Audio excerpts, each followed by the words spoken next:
안녕하세요.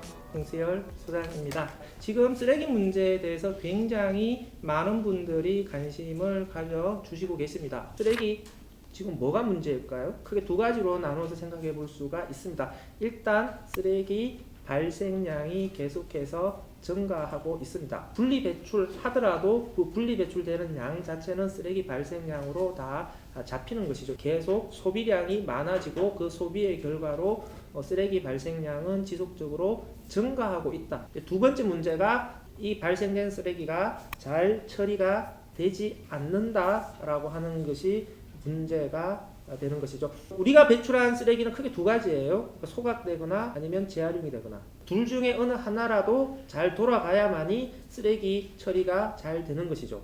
일단 소각을 볼까요? 그동안 우리는 소각시설들을 늘리지를 못했습니다. 소각시설은 계속 정체되어 있었던 것이죠.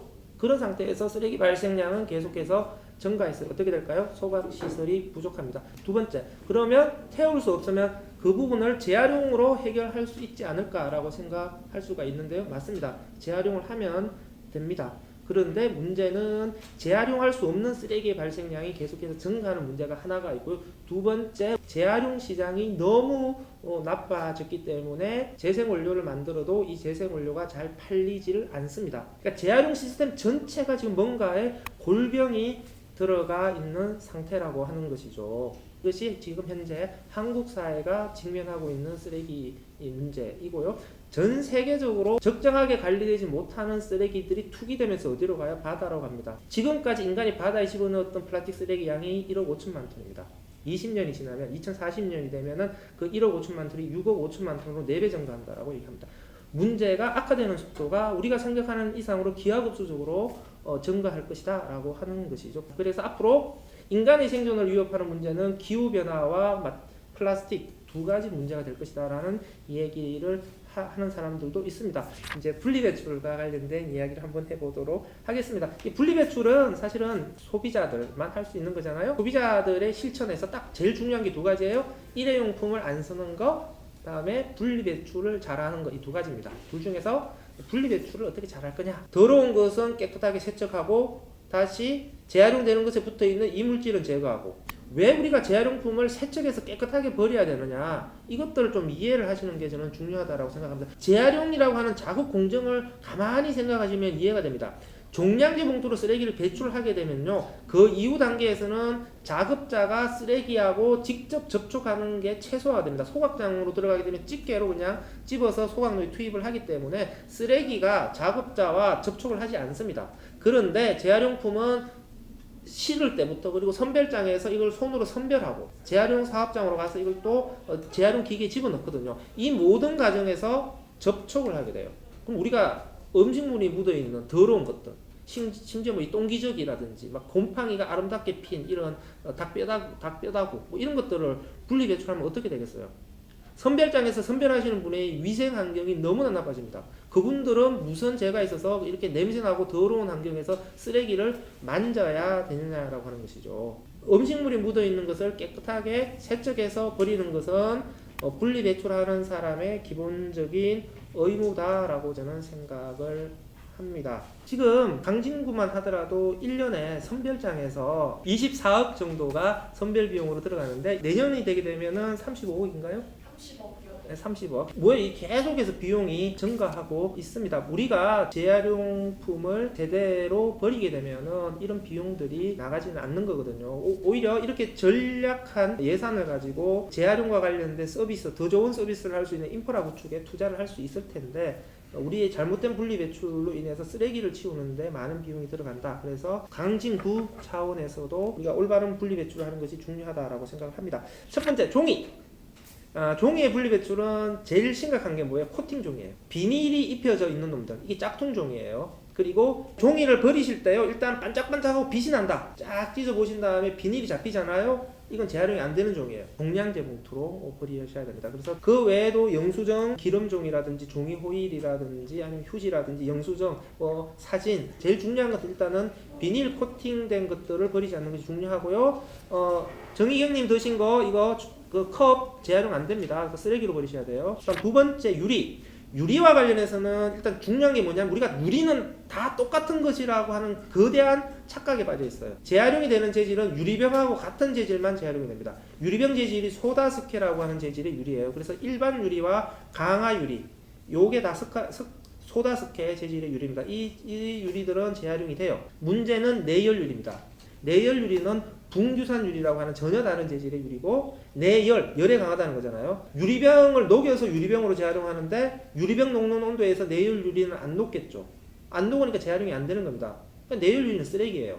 그 다음에 크리스탈 유리도 재활용이 안 되는 유리입니다. 그래서 크리스탈 유리와 내열 유리, 이 두 개 유리가 재활용이 안 되는 유리고요. 소다스케 유리 중에서 재활용이 안 되는 것은 거울이에요. 거울은 뒷면에 칠이 칠해져 있기 때문에 재활용이 되지 않습니다. 쓰레기로 버리셔야 되는데, 양이 많을 경우에는 특수 규격마대를 사셔서 버리셔야 되고요. 소량일 경우에는 그냥 종량제 봉투에 넣어서 배출하시면 되겠습니다. 플라스틱인데요. 플라스틱은 종류가 너무너무 많아요. 이거를 하나하나 설명드리기는 힘듭니다. 근데 그 중에서 재활용 안 되는 재활용 안 되는 플라스틱 몇 개 잡아내면요. 일단은 멜라민 수지는 재활용이 안 된다라고 말씀을 드렸고요. 부피가 작은 것들도 재활용이 되지는 않습니다. 플라스틱 버릴 때 주의하셔야 될 게 일회용 라이터 같은 경우에 절대 플라스틱으로 넣으시면 안 돼요. 왜냐면 이거 위험 폐기물이에요. 플라스틱 재활용 업체 화재를 발생시킬 수가 있습니다. 그리고 보조 배터리 있죠. 휴대폰 보조 배터리도 플라스틱으로 쌓여져 있기 때문에 플라스틱으로 버리시는 분들 계시는데, 휴대폰 보조 배터리도 절대 플라스틱으로 배출하시면 안 됩니다. 마지막으로 음식물 쓰레기인데, 음식물 쓰레기는 뭐 간단합니다. 자꾸 음식물 쓰레기를 단순한 것을 복잡하게 만드는 게 저는 문제라고 생각을 해요. 우리가 지금 음식물 쓰레기 분리 배출에 있어서 중요한 건 저는 선택과 집중이라고 생각해요. 그러니까 비닐을 못 버리게 하는 게 저는 더 중요한 과제다라고 생각을 합니다. 그래서 진짜 직관적으로 봤을 때 누가 보더라도 음식물 쓰레기가 아닌 것을 음식물 쓰레기에 넣지 못하게 하는 것이 저는 더 중요하다라고 생각을 해요. 안 그런 것 같지만 세상에 별별 사람들 다 있습니다. 음식물 쓰레기에 돌멩이 집어넣는 사람도 있고요. 가장 극단적인 사례 압력밥솥 들어간 것도 저 들었습니다. 세상에 진짜 무지막지하게 쓰레기 잘못 버리는 사람들 많습니다. 그래서 조금 더 당장 우선적으로 해야 될 것들을 선택과 집중을 통해서 음식물 쓰레기에 못 들어가게 만드는 것이 음식물 쓰레기 자원화를 저는 도와주는 것이라고 생각을 합니다.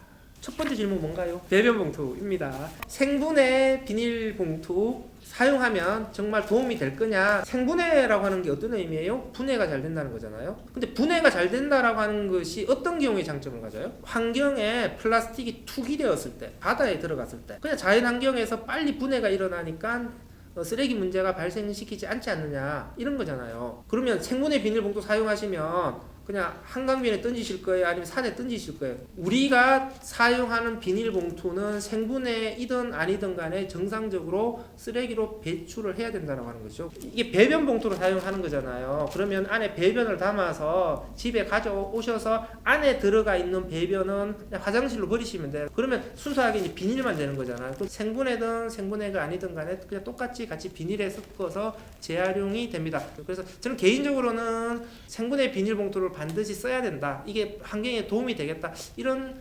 강박관념은 안 가지시는 게 저는 좋겠다라고 생각을 합니다. 이게 배변 담는, 일단은 그 종이에 배변이 묻어 있는 상태가 되는 거잖아요. 안에 들어가 있는 배변은 변기로 버리시고 이 부분은 오염되어 있는 상태에 있기 때문에 종량제 봉투로 버리시는 게 맞다라고 생각을 합니다. 예, 배변 패드 일단 재활용은 안 되죠. 재활용이 안 되고 배변으로 오염되어 있는 거잖아요.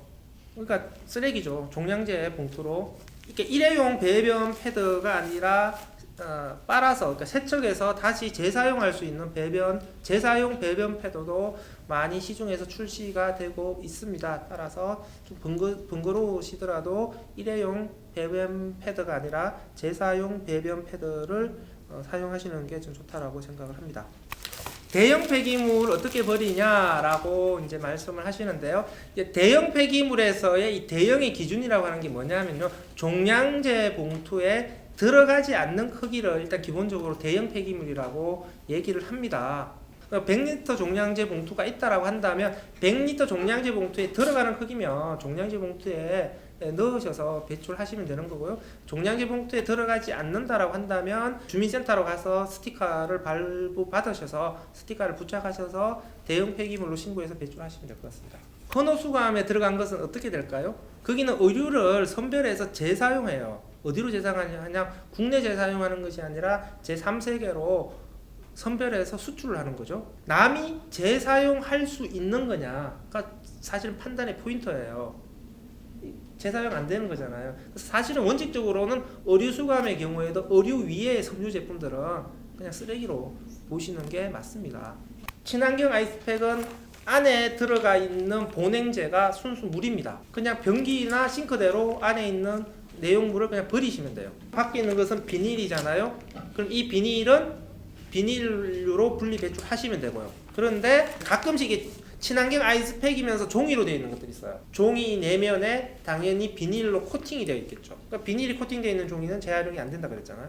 따라서 종이 포장재로 된 경우에는 그 종이는 일반 쓰레기로 배출하셔야 된다. 분리 배출 표시가 되어 있는 게 대부분인데요. 그 분리 배출 표시는 잘못된 표시다라고 하는 것이고요. 동물과 지구상의 모든 생명체가 공존할 수 있는 지속 가능한 지구를 만들기 위해서 우리가 모두 고민을 해야 되고요.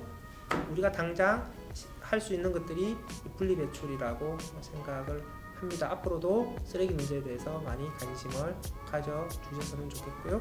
오늘은 여기까지 하도록 하겠습니다. 감사합니다. 일단 반려가족분들과 이렇게 행사를 하는 것은 처음이었는데요. 주민들이 현장에서 느끼는 문제들을 가지고 계속 소통하는 자리를 많이 가지는 게 중요합니다. 주민들이 어떤 문제를 가지고 고민을 하고 있는지를 알고서 거기에 맞는 해답들을 우리가 줄 수 있도록 노력을 해야 되는 것이거든요. 이런 만남들이 많아지는 게 당연히 저는 좋다라고 생각하고요. 오히려 코로나로 인해서 우리가 얻은 것들이 있잖아요. 반드시 만날 필요는 없는 거예요. 그러니까 이런 온라인을 통해서도 좀 더 쉽게 만남이 이루어지는 것은 오히려 코로나를 위해서 우리가 어떤 소득이다라고 생각을 합니다. 그래서 이런 자리들이 저는 어떤 형식으로든지 많이 만들어지면 좋겠다고 생각합니다. 반려동물들을 키우면서 나온 쓰레기 문제는 제가 평소에 고민을 안 해봤던 영역이어서 또 저 개인적으로도 새로운 것들 좀 많이 알게 된 것 같습니다. 아주 뜻깊고 재미있는 시간이었습니다.